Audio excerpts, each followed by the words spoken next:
right, welcome back. Yes, we're joined by His Excellency Gov Sani, Governor of Kaduna State. Good morning, and thank you for joining us on the program today. Can you hear me, Your Excellency?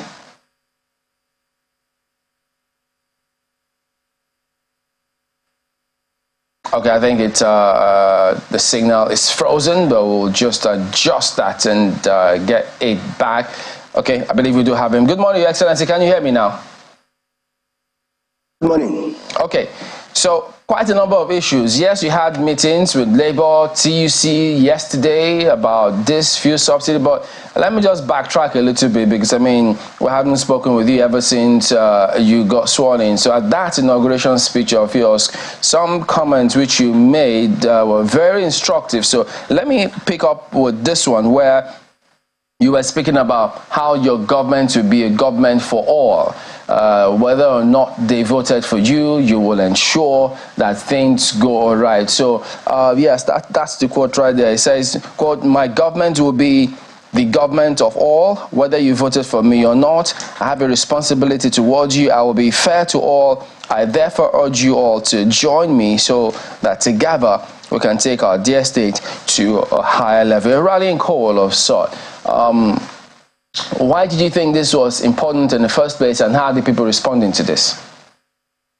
Thank you very much for having me again. My inaugural speech was informed by the fact that the people that voted for me, I can say here without any fear of contradiction, that they are from different political parties and different interests. Of course, I remember when we met or we had an interview just a week before the election. I was assuring that APC will win gubernatorial election, and I remember some of my colleagues were doubting because in the first election we lost 3 senatorial seats as well as 12 members of the House of Reps. But the fact that in the last 4 years, as a senator, I've been able to carry everyone along. We came with some policies as well as intervention as well as projects that affected the lives of everyone in Kaduna State, irrespective of party affiliation.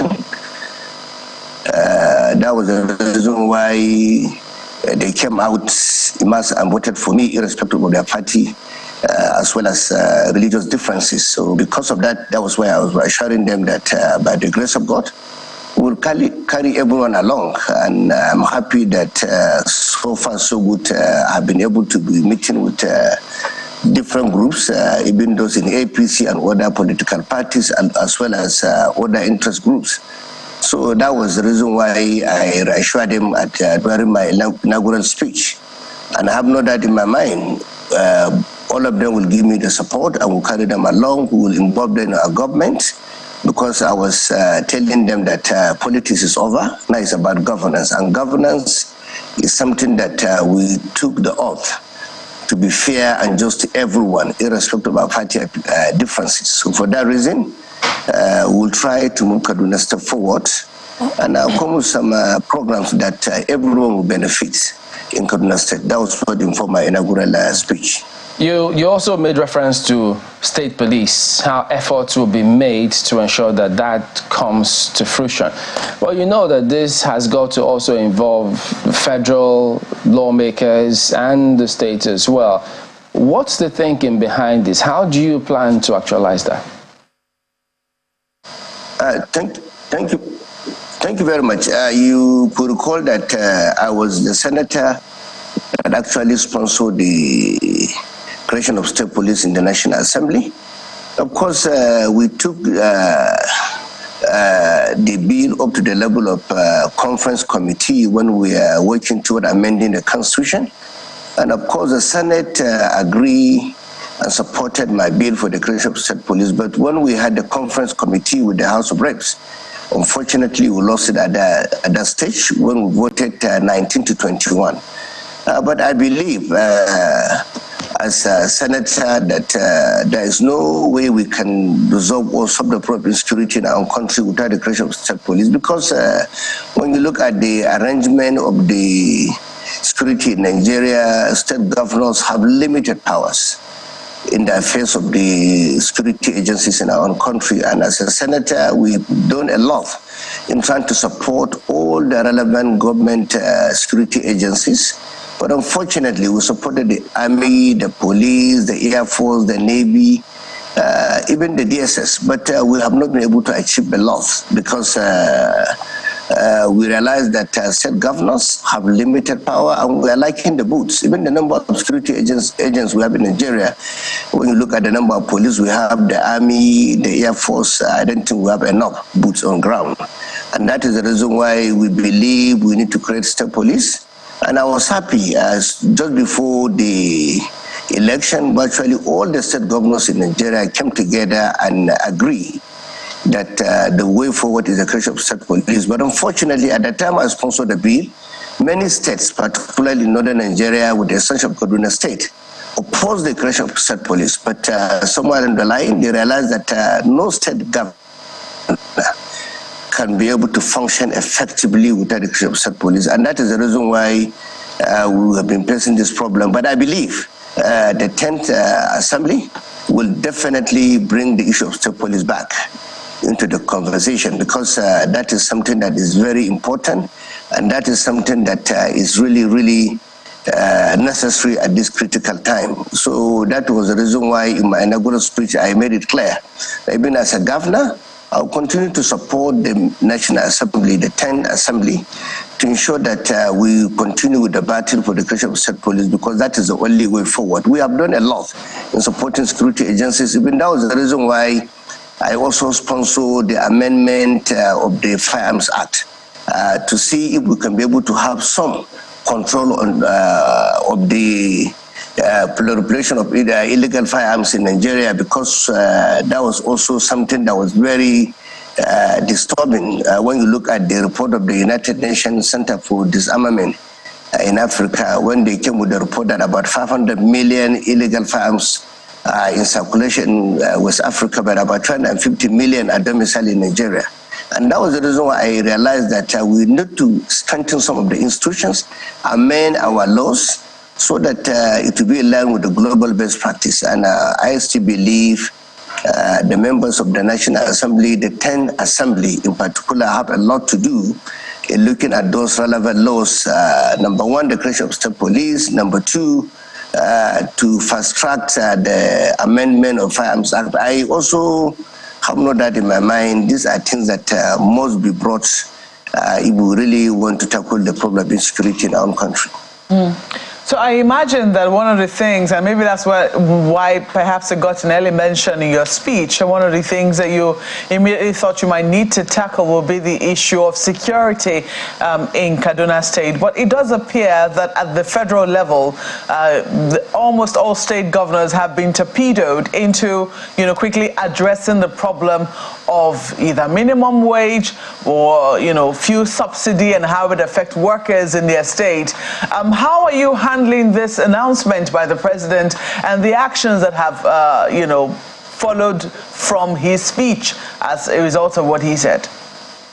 Yeah, yesterday I had a meeting with the organized labor in Kaduna State, comprising Nigeria Labour Congress, the TUC, the Pengasin, IPMAN, and all the relevant labor organizations within Kaduna State. We sat down together with them and we came with some resolutions together with them, and Abi assured me even if the national will embark on a strike, Kaduna State will not participate for two reasons. Number one, I've been working with them closely in the last few years in Kaduna, and they're also aware that I'm part of them because I have been fighting for the right of the workers in Nigeria in the last 30 years. They were also involved in some of my activities during the campaign. We work together with them. They are part of me.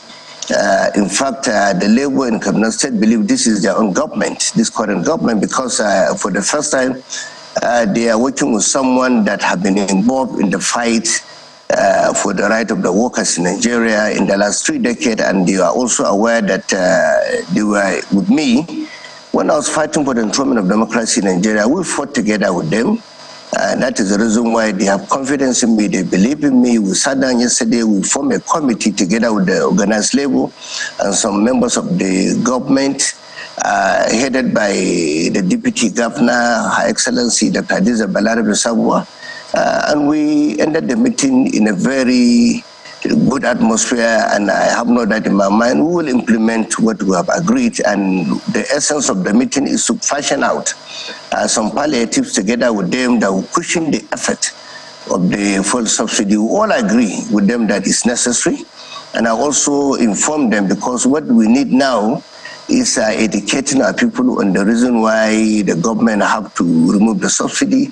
That is number one, assuring that the government will come with policies that are transparent, that will also galvanize the economy of the downtrodden and support them, as well as assuring them there will be transparency in the application of the resources to some important sectors that will affect the lives and the businesses of the common man in Nigeria. I think these are the issues. Your Excellency, pardon me, you did say that if the Labour, so thankfully they didn't go on with the strike, but if they had, that you were assured that they wouldn't have, the Labour in your state, said that they wouldn't have embarked on a strike in your state, and you were given two reasons, but it would seem that you gave only one, which was that they have had history with you, and they were, you were with them in the trenches fighting for democracy. That seems to be the only reason that you've given. What is the second?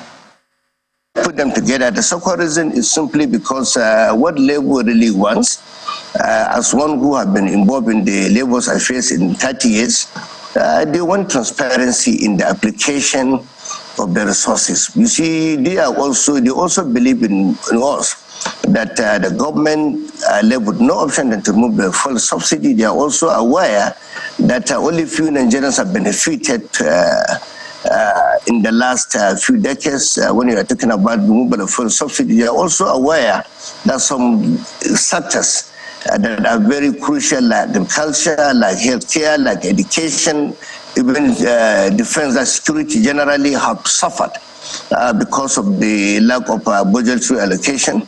To the extent that we can be able to solve those kind of, that will help the downtrodden. So we sat down with them, they all agreed that's a separate reason, believing that here in Kaduna, we will be transparent to them, and I also assure them that even as Bola Ahmed Tinubu, the president of Nigeria, at the moment is left with no option, because as a member of National Assembly, we do not really budgeted for the subsidy from this month.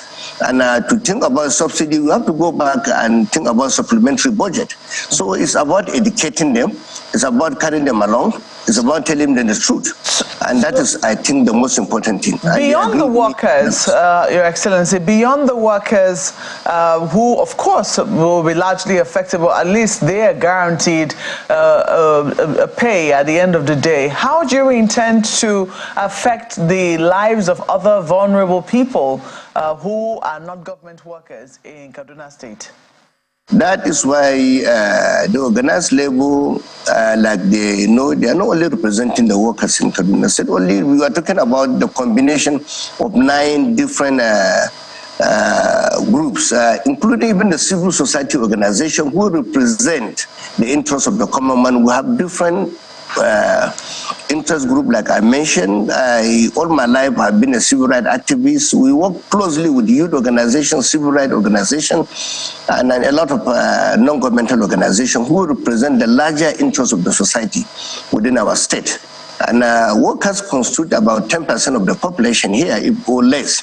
But when we're looking at the interests of the other 90% who are vulnerable in our state. And I believe we will carry them along. When we're talking about palliatives, we're not talking about workers alone.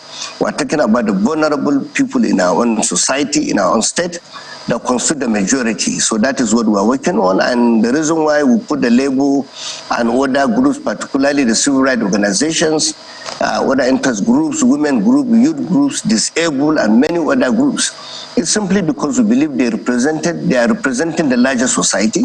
And we will not sit down as government to decide the nature of the palliatives we intend to at least bring out. We want to sit down with them.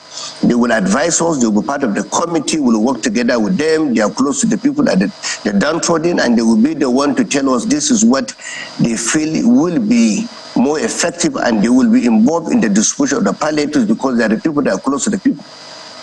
So about this, the question of palliatives. So if you were to implement it, first tell us your impression about it. Is it a good idea to have it implemented in states and in the country? And if you were to do that, what template would you be using? I told the civil rights groups and labor, as well as other interest groups, every state, I think, have their own peculiar problem. The nature of our palliatives in Kaduna might not be the same thing with what the people of Lagos State may need.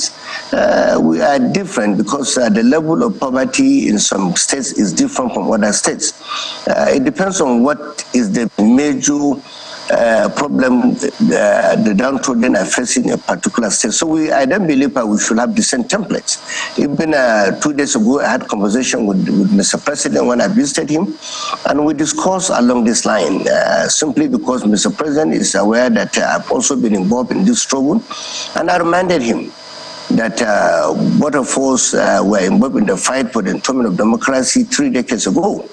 And we have to look at this issue critically. He agreed with me, Mr. President agreed with me that I would be involved in this in fighting for the interests of the common man. That was why we fought the military to ensure democracy is in place. And now that we have democracy, we have a responsibility to make sure that people benefit from democracy. And the only way to do that is to make sure that we rule on the basis of fairness, justice, equity, and to make sure that we defend the fundamental human right of the downtrodden. And I discussed that with Mr. President. He agreed with me 100%. And I've no doubt in my mind we will work out the template together. But we cannot sit down and believe, or I will not agree that every state will have the same template. It cannot be the same. All right, well, we'll go to break, but we will return and then talk a little bit more about how you also intend to go about revenue, because it's a challenge across board, even the country now. So that will be in just a moment. Do stay with us.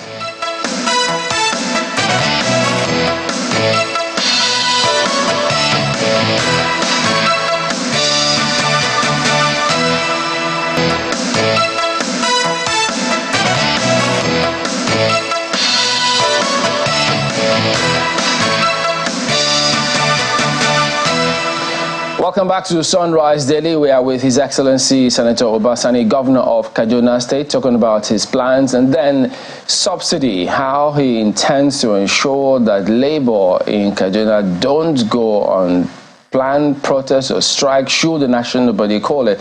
He says he's got the assurance of labor in Kaduna that they will not be joining.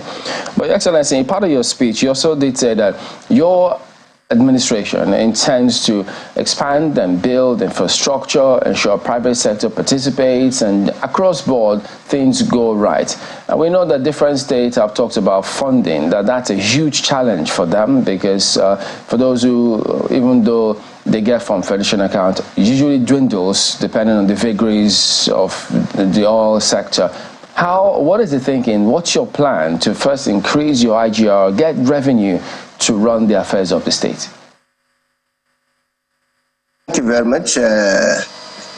So far, we've not been doing badly, because I think the governor have set the state in the right direction in terms of revenue. Our IGR, I think we've been doing very well so far, and I have no doubt in my mind we will try as much as possible to increase the level of our IGR in the coming weeks or months. Only yesterday I sat down with the executive chairman of the Kaduna State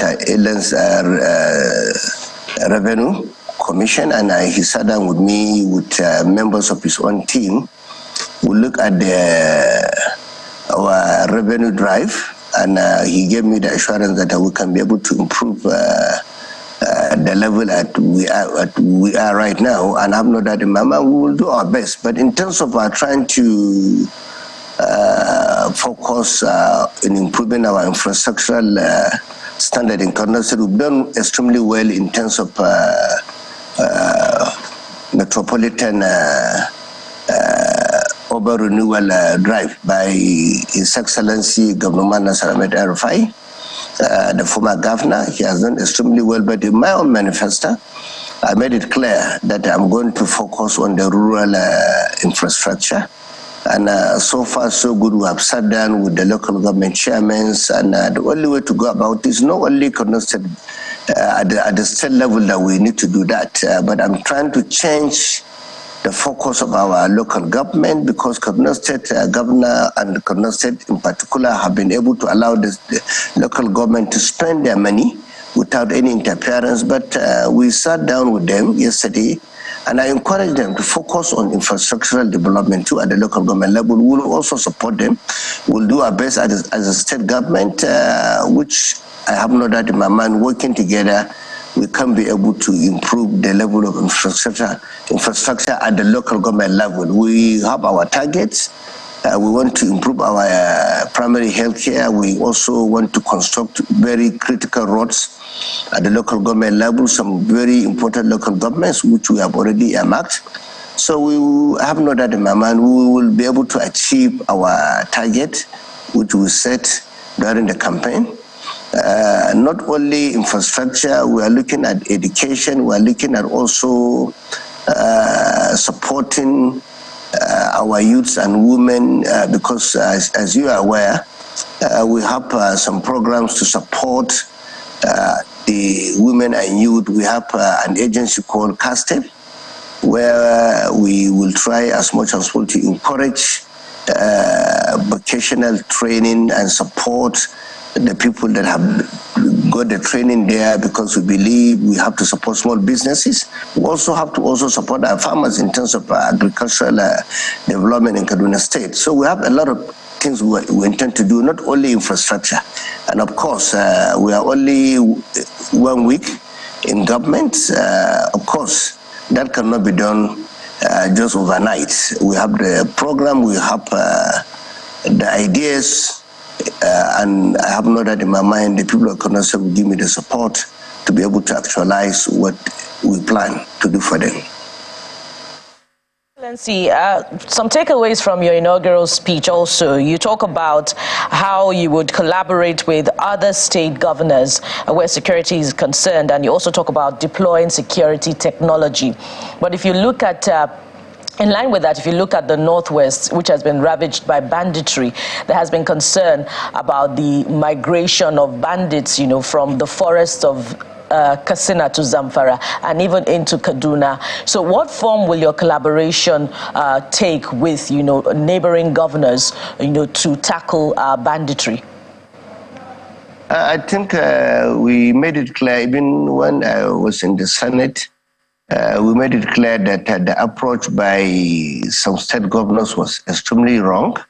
I remember when Kaduna State government and some states within the Northwest, and even Niger State, they have borders with us, came together to work out a framework to tackle this issue of insecurity. We had a joint committee, joint funding, working closely with all the security agencies, the Army and the Air Force and the police. But unfortunately, somewhere along the line, the alliance broke down when some state governors decided to start engaging the bandits and the terrorists, sitting with them, dining and wining with them, compensating them, negotiating with them, which of course we disagree with that approach, because that approach was what actually brought the entire progress backward.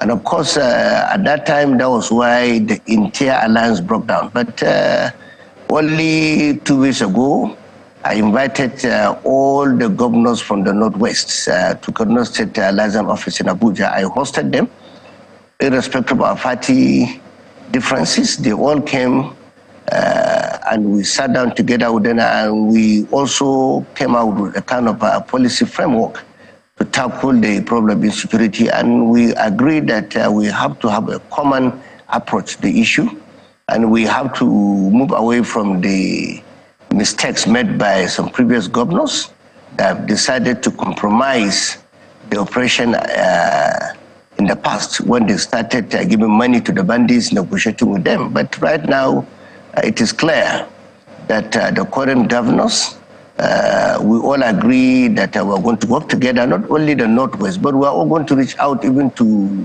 Niger State Governor, because we have similar problem. We share borders where the bandits, if they have been attacked or bombarded by the Air Force, they move to the other states. So we have to work together. That is the only way we can solve the problem. And of course, we are planning collectively to meet Mr. President.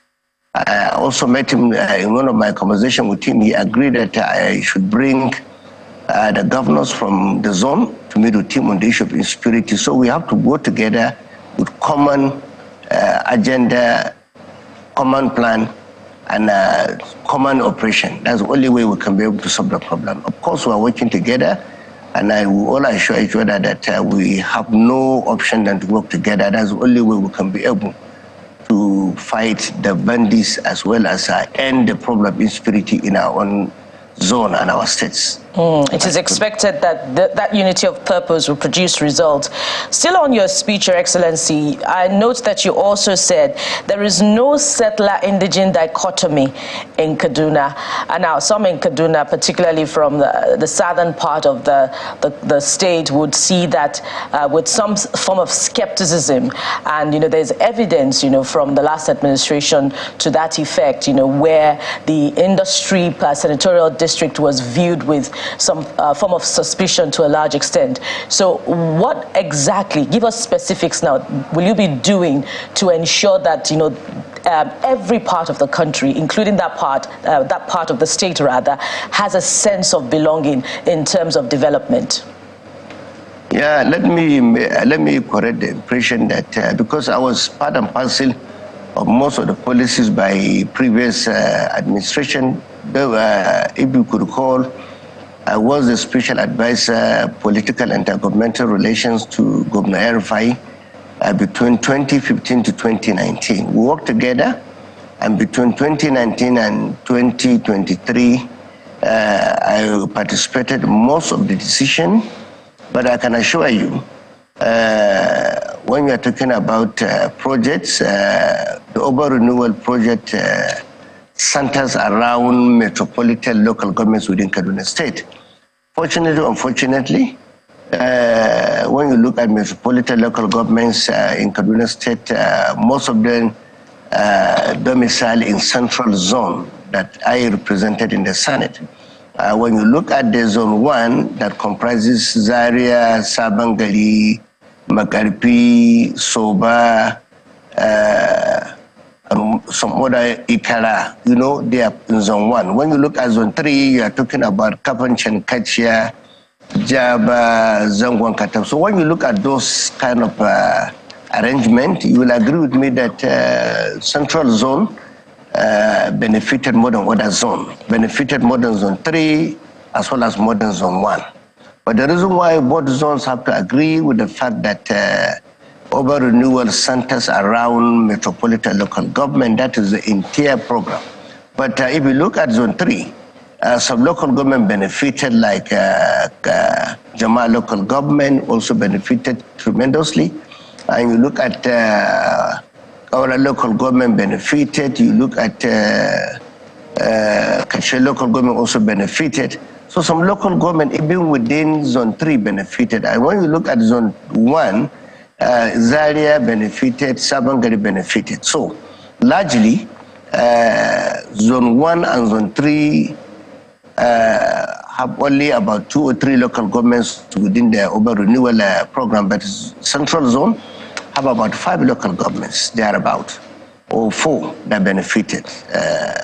That is Igabi, Kaduna North, Kaduna South, and Chukwu local government. So that is why people think there was imbalance. But like I said, every local government in Kaduna State benefited in terms of infrastructural development. The roads were constructed, but not to the level of some local government within metropolitan. That is the reason why when I look at the achievement of the former governor, I said, look, my focus will be rural local governments where needs some attention at the moment, and I'm going to focus on making sure that I concentrate more in those local governments that were not part of metropolitan local government. And I'm not going to just look at them in terms of party or people that voted for me. I don't have a problem with that because as a governor, everyone must be treated fairly. And we're talking about peace and conduct. The only way we can have peace and conduct is to be fair to everyone. When you are just to everyone, I have no doubt in my mind, everybody will support the government. We are going to work together. And that is my promise to them. And so far, so good in terms of some of the appointments we announced just last week. Most of them are happy. There are some people that have always been attacking our government.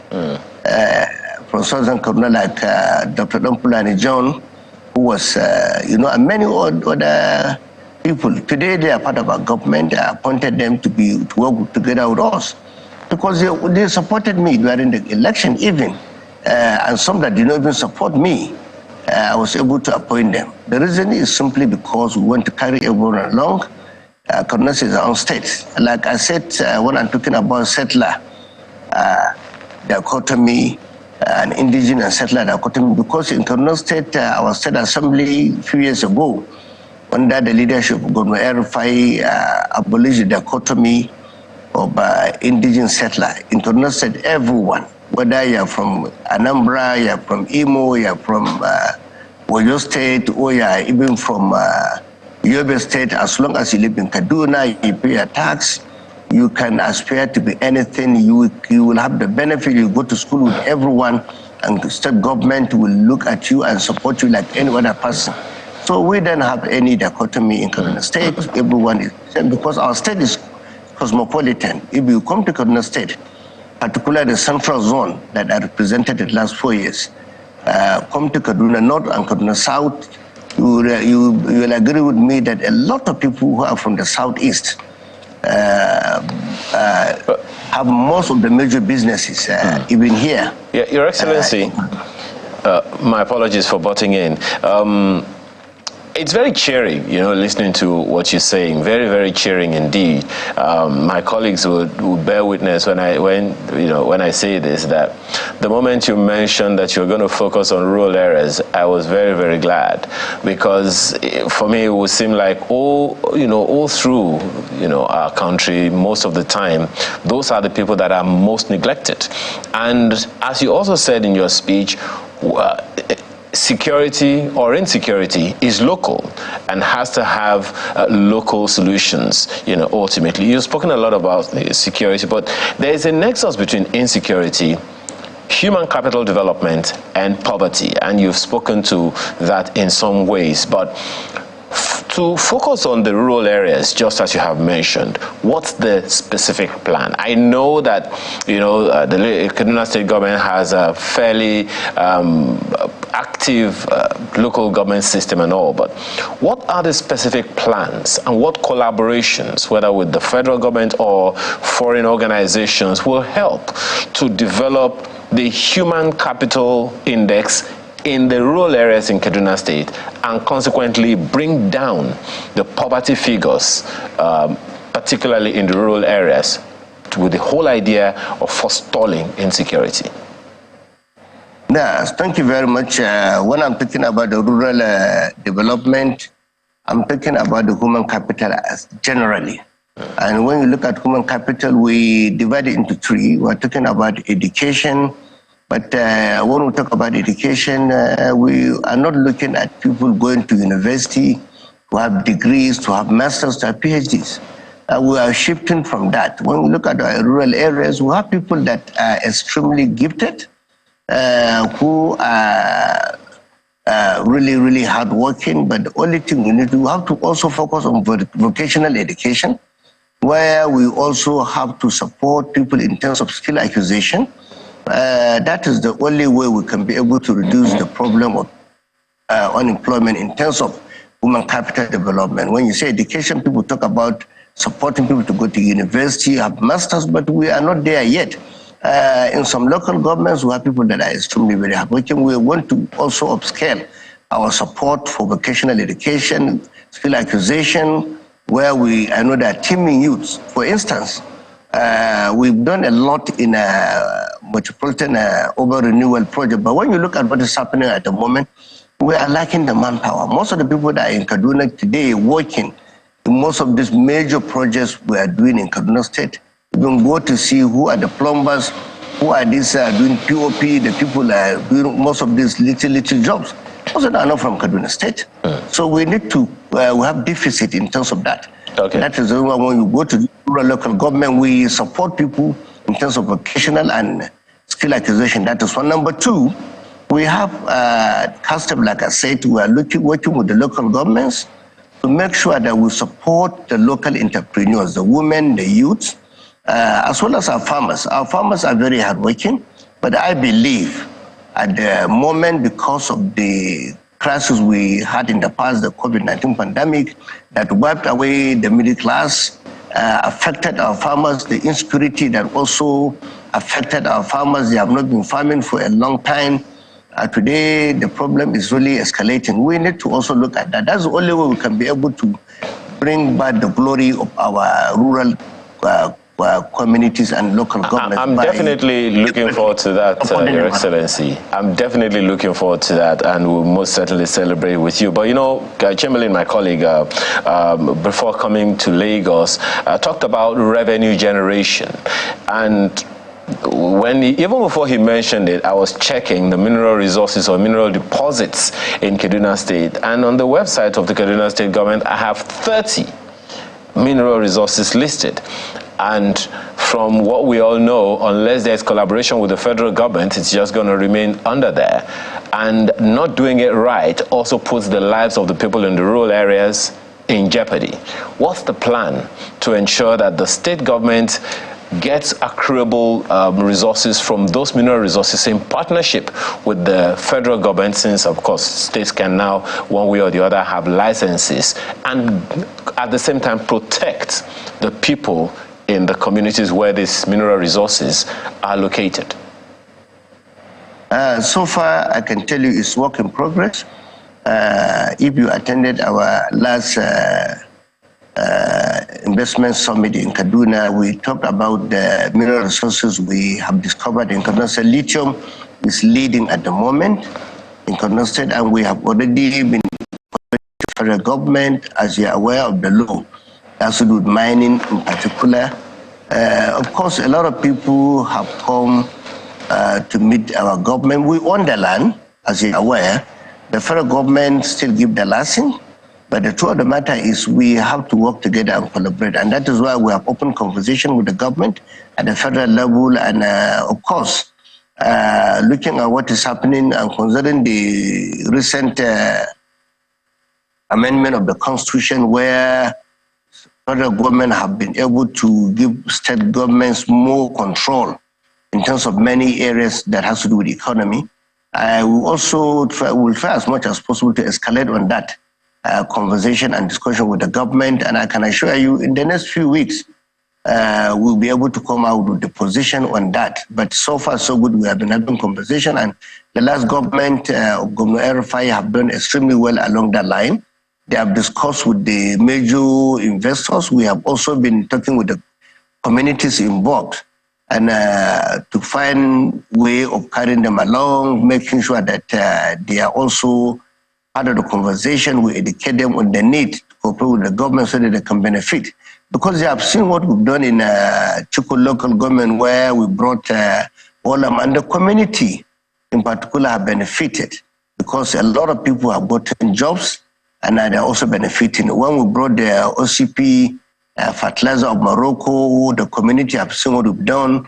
And when you go to a local government like Agarko, now that we have a natural resource that are involved in steel investment, where they are putting about $600 million, the community in Kagarko are benefiting. They are cooperating with the foreign investor. So in Kaduna, we don't have the problem of working with the communities who certainly also are aware of the benefits they will drive if they support the project. In Kaduna, we don't have that problem so far. The communities have been supporting us, and they have been benefiting. That is what is happening at the moment. I have no doubt in my mind we'll continue working with them when we are convincing the investors to come and continue to base in Kaduna State. At the moment, we have about over 400 billion investment in the last 8 years from both local and foreign investors that have generated over 200,000 direct jobs and about 500,000 indirect jobs as we're speaking right now. So we'll continue along that direction, and I have no doubt in my mind we'll escalate that, and we're on the road to being the leading states in terms of investment drive in northern Nigeria. All right, Your Excellency, we'll leave it on that investment note. We'll keep up with that as time progresses. And many are also looking to see the timeline, within which you'll implement some of those measures to cushion the effect of fuel subsidy on the people of Kaduna. We do thank you for your time here today, and we wish you all the best. Thank you very much, Chamberlain. Thank you. It's a pleasure. Thank you very much. That was His Excellency Senator Gov Sani, Governor of Kaduna State. Well, we do have some messages that came through, some feedback concerning removal of fuel subsidy and sundry matters. So we'll start off with this one that comes in from Shino. He says, salary increase is one of the conditions for allowing removal of fuel subsidy. NLC, TUC should also discuss other areas of waste, such as bogus contract, cut down on the salaries of the lawmakers for our National Assembly members are the highest paid in the world. Is that right? Okay. He also says revamping the local refineries should be part of the consideration. And this is from Victor War. It's an email. He says the truth remains that whether we remove it today, as this government has done, or remove it at the end of June, the point remains removal of subsidy is the right step. What follows after this? The government should sincerely focus on the betterment of her people. The two chambers are way too expensive, and they should be cut by minimum 75% of their salaries and allowances. No member of the House or Senate should be collecting hardship allowance when the people seeing the hardship trek kilometers to and from work daily. Let them ensure that the common man can commute and not be so bothered about fuel. Let there be steady power, and let there be food to eat. When the right things are done, the people will be happier and will live better in the country blessed with milk, honey, and oil. Well, Chukwemeka is also concerned about the consequences of the removal of subsidy, and he says government should expedite action to cushion the effect of the increase in PMS even before their next sitting with Labour, so as to enable workers understand the entire grammar in that agreement by the time leadership of the unions will be reading it to their Congress. Well, there are two messages to take more. Law Alpha Cross has this one. The 9th Assembly will be winding up any moment from now.